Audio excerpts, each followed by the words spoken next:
कंजक पूजो और बेटी मारो, ये पाप करो ना जालिम हत्यारो। मत पाप करो, मत पाप करो। क्यों मारते हो बेटियां जब पूजते हो कंजकी।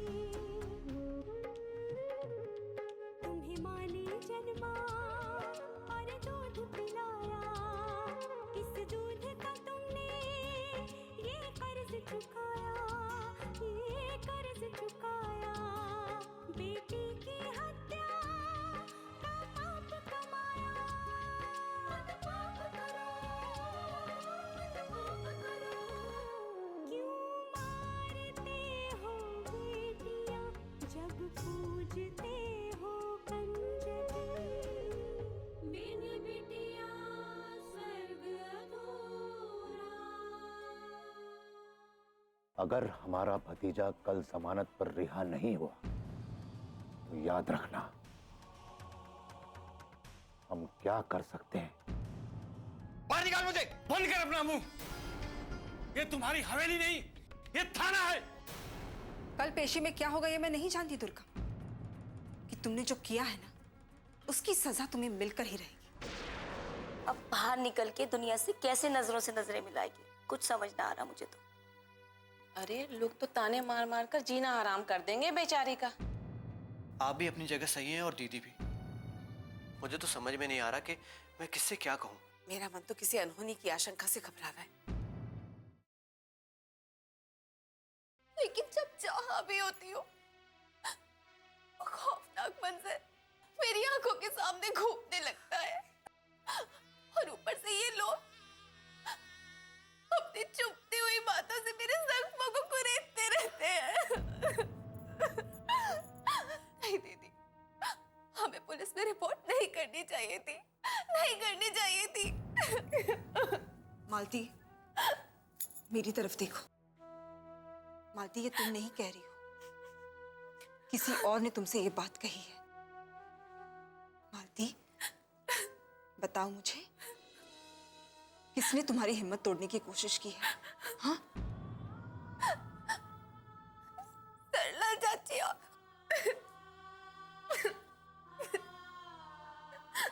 जिन लोगों को बातें बनाना होता है ना मालती,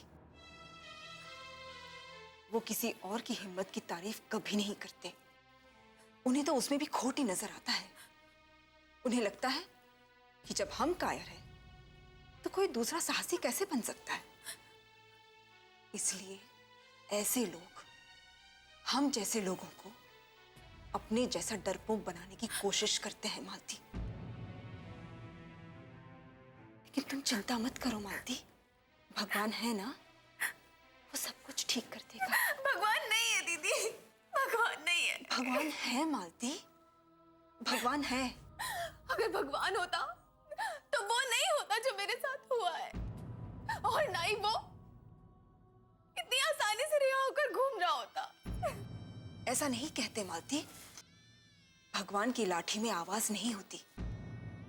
जब वो इंसाफ करता है ना तो किसी को पता नहीं चलता कि ये कैसे हो गया।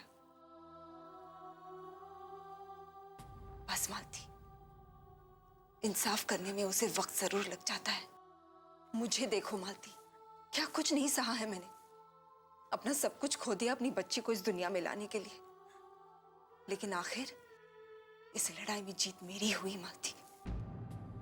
भगवान ने मेरी परीक्षा जरूर ली, लेकिन मुश्किल घड़ी में मेरा साथ भी दिया। भगवान किसी के साथ अन्याय नहीं कर सकता मालती। और जहां तक दुर्गम की बात है, जितनी जल्दी वो दुर्गम रिहा हुआ है ना, उतनी ही जल्दी वो जेल की सलाखों के पीछे भी होगा।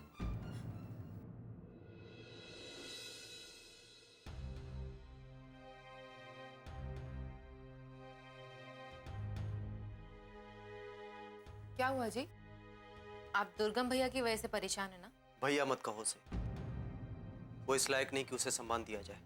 आप सही कहते हैं। उस दिन देखा नहीं आपने कैसे लक्ष्मी दीदी के बारे में बकवास कर रहे थे? वो तो है ही ऐसा किसी की इज्जत नहीं कर सकता वो, और इसीलिए मैंने तुम्हें उससे दूर रहने के लिए कहा था। हाँ, उस वक्त तो मुझे समझ में नहीं आया, लेकिन अब समझ में आ गया है। पर अभी भी एक बात पल्ले नहीं पड़ी मेरे। कौन सी बात? अगर दुर्गम भैया ने इतना बुरा काम किया है तो फिर बाबूजी उनका साथ क्यों देते हैं? बाबूजी का लाडला है ना वो, कितने भी गलत काम करेगा बाबूजी उसी का साथ देंगे। मैं इस बात को लेकर परेशान हूं कि इस बार भी लक्ष्मी इस मामले से जुड़ी हुई है और बाबूजी उसका दखल कभी बर्दाश्त नहीं करेंगे, क्योंकि उसने दुर्गम पर इल्जाम लगाया है। ठाकुर साहब तो बहुत गुस्से वाले हैं, वो तो सुनेंगे नहीं। आप एक काम क्यों नहीं करते हैं? आप लक्ष्मी दीदी को समझाइए, वो इस मामले से दूर हट जाए। वो नहीं मानेगी कावेरी, ऐसी ही है लक्ष्मी। किसी के साथ अन्याय हो वो बर्दाश्त नहीं कर सकती। पता नहीं क्या होगा।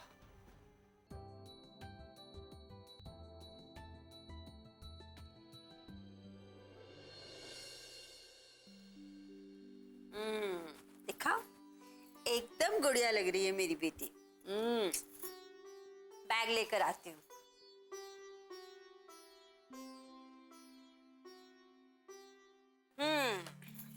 जल्दी जल्दी मैं तुम्हारा बैग तैयार कर देती हूँ। माँ मैं तैयार कर लूंगी। पक्का? हाँ पक्का। ठीक है, फिर मैं तुम्हारा टिफिन तैयार कर देती हूँ। क्या हो रहा है भाई? स्कूल जाने की तैयारी हो रही है? शाबाश बेटा। क्या हुआ अनु? चुपचाप खड़ी क्यों हो? फटाफट अपना बैग तैयार करो। अरे टिफिन दे दिया इसको? बस वही लाने जा रही हूँ माँ जी।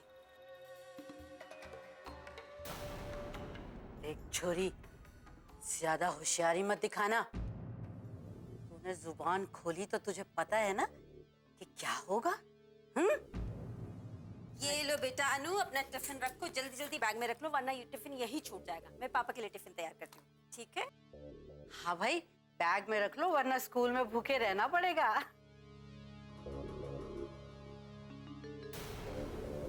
तुझे चेताने आई हूँ मैं, ये जो तुझे बार बार डॉक्टर के पास लेकर जा रहे हैं ना, अगर तूने वहाँ एक भी शब्द बोला तो वो सांप याद है ना तुझे?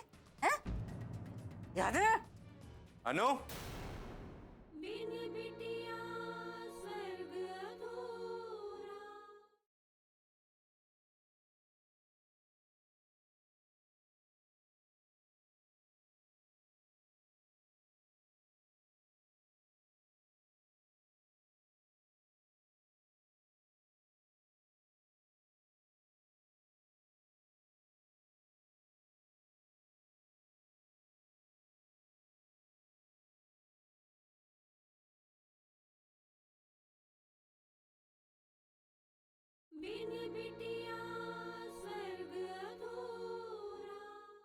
ये जो तुझे बार बार डॉक्टर के पास लेकर जा रहे हैं ना, अगर तूने वहाँ एक भी शब्द बोला तो वो सांप याद है ना तुझे?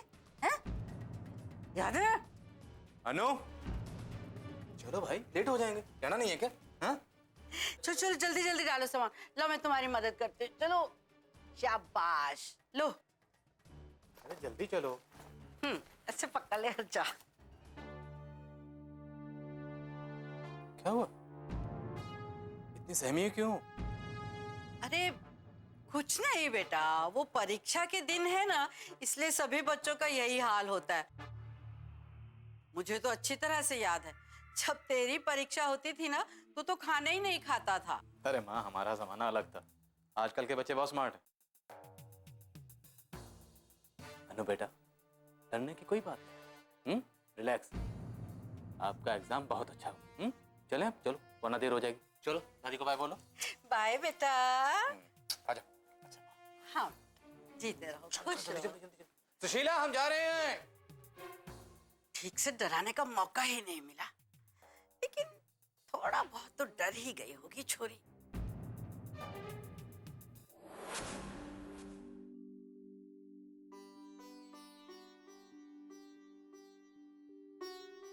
चलिए बाबूजी।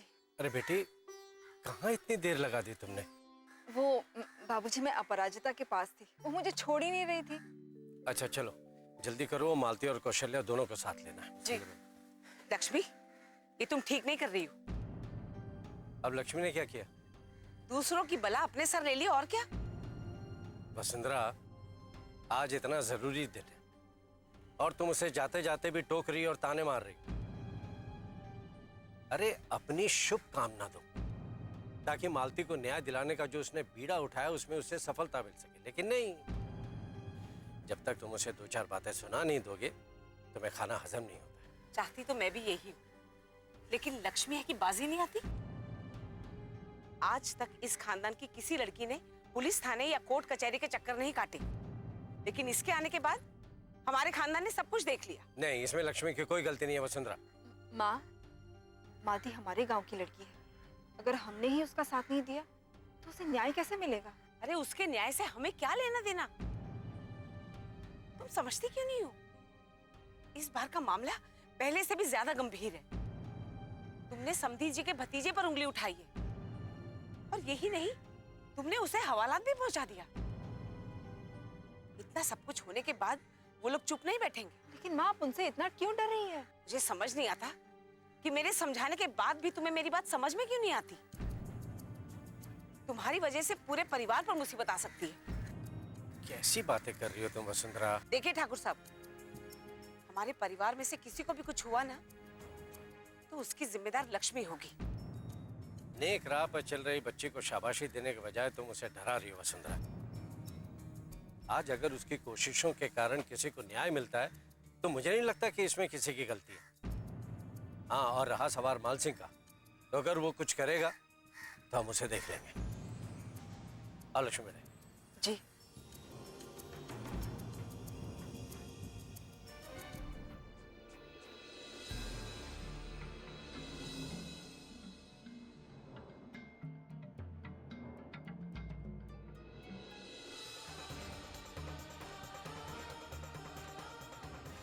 देखना ठाकुर साहब, इस बार मेरी बात सच जरूर होगी। मेरा दिल कह रहा है कि कोई ना कोई अनर्थ जरूर होने वाला है।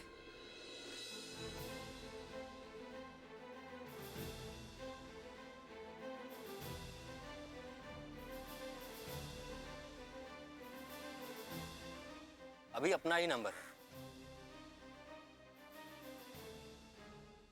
पुलिस अभी तक दुर्गम को लेकर आई क्यों नहीं? मैं भी यही सोच रही हूँ वकील साहब। मैं थानेदार साहब को फोन लगाकर पूछता हूँ। जी। ये लो, आ गए थानेदार साहब।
ये लो, आ गए थानेदार साहब।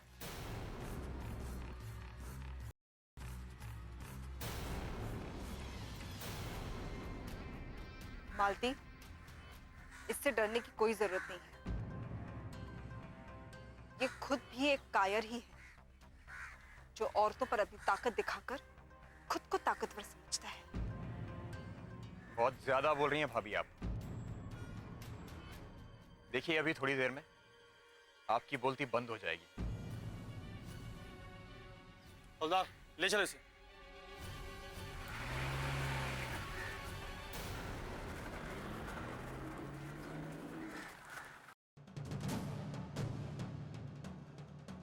वकील साहब,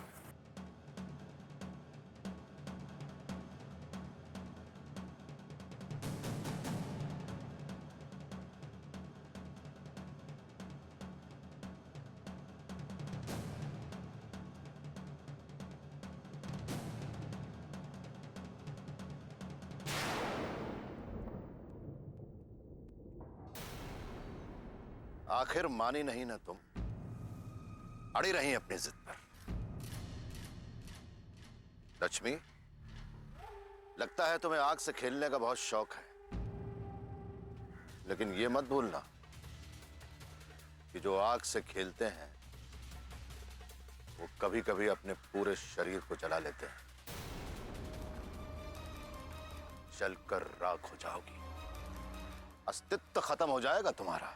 बहुत जल्द पता चल जाएगा ठाकुर साहब कि कौन जलकर राख होगा और अब देरी कितनी बची है सुनवाई होने में।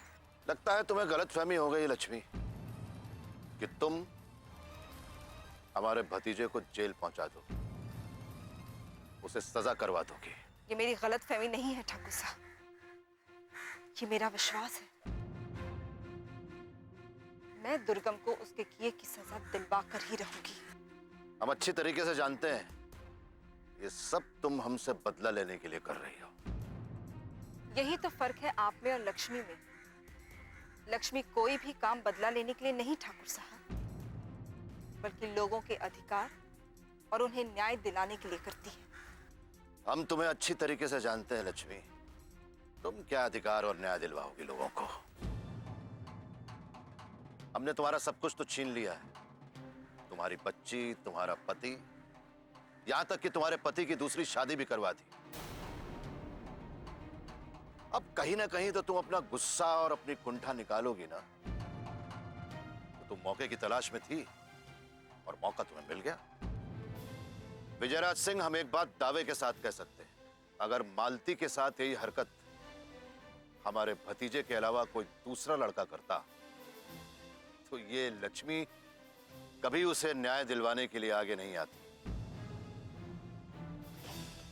इस मामले को कभी तूल नहीं देती। लेकिन हमसे बदला लेने के लिए, हमें दर्द पहुंचाने के लिए इसने ऐसा किया है और दुर्गम को हवालात तक पहुंचा दिया है। अपने खोखले वादे अपने पास रखो मान सिंह।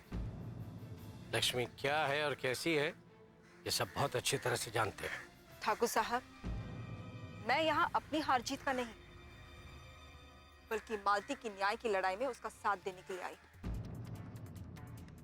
इसलिए मुझे पूरा विश्वास है कि मालती को न्याय जरूर मिलेगा। तो एक वादा हम भी करते हैं तुमसे लक्ष्मी कि आज की सुनवाई के बाद दुर्गम बाहर होगा और तुम लोग यहां हाथ मलते हुए खड़े पाए जाओगे। याद रखना। चलिए वकील साहब।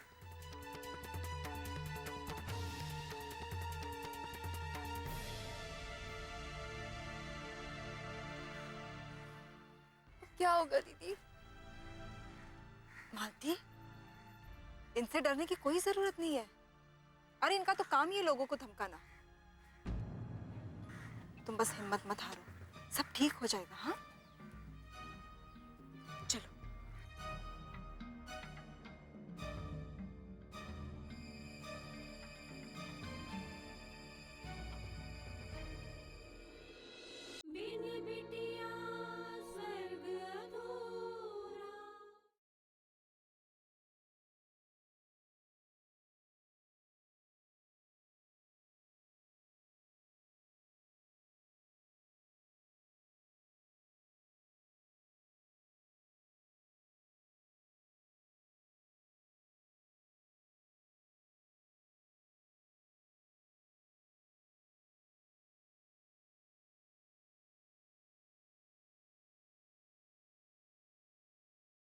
बिन बिटिया स्वर्ग अधूरा।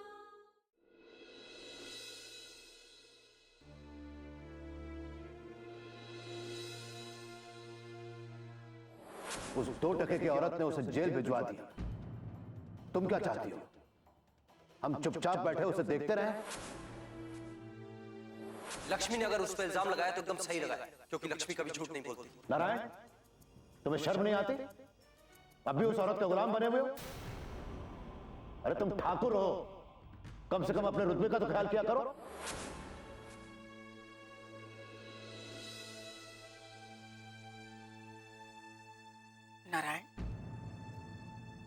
हाँ माँ। तुम अपने बाबूजी के साथ कोर्ट नहीं गए? कैसे जाता माँ? लक्ष्मी से नजरें मिलाने की हिम्मत नहीं बची मुझ में। मैं तुम्हारी हालत समझ सकती हूँ नारायण। तुम अब तक अपनी और कावेरी की शादी को लेकर शर्मिंदा हो, लेकिन बेटा कब तक परेशान रहोगे? अब तो ये सच तुम्हें भी स्वीकार लेना चाहिए और लक्ष्मी को भी।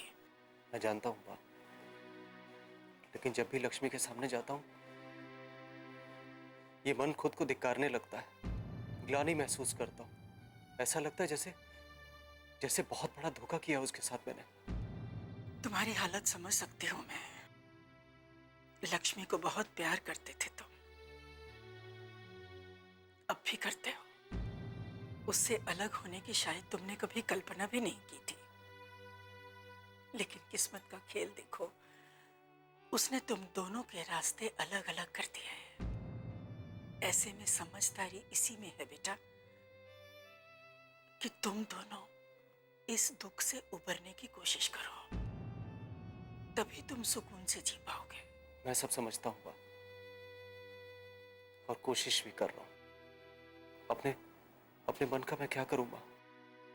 आज भी मैंने बहुत चाहा कि मैं जाऊं, लेकिन बार बार लक्ष्मी का चेहरा मेरे सामने आने लगा।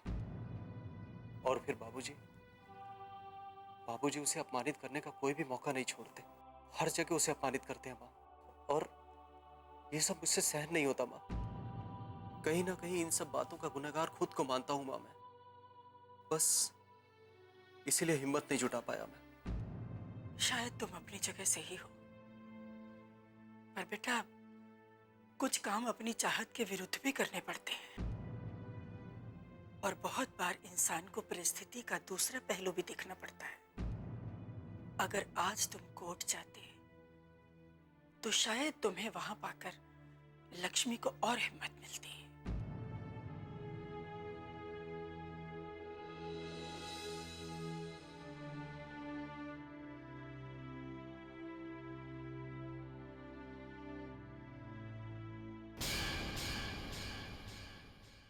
24 अप्रैल की सुबह उसके साथ जबरदस्ती की गई और गला दबाकर मारने की भी कोशिश की गई। I object your honour. मेरे मुवक्किल पर ये लोग झूठा इल्जाम लगा रहे हैं। अब तो आपको पता चल ही गया होगा लक्ष्मी भाभी कि चाचा जी की क्या हस्ती है। अब अपने दिमाग में इस बात को रखिएगा और फिर ही अगला कदम बढ़ाइएगा। सच ही कहते हैं लोग भी कि कांच का टूटना भी शुभ ही होता है। राम जी भला करे। जिस आदमी ने इतना बड़ा कुकर्म किया हो, आपको लगता है इतनी आसानी से वो अपने आप को सजा होने देगा? माँ, उसने धोखे से जमानत हासिल की है।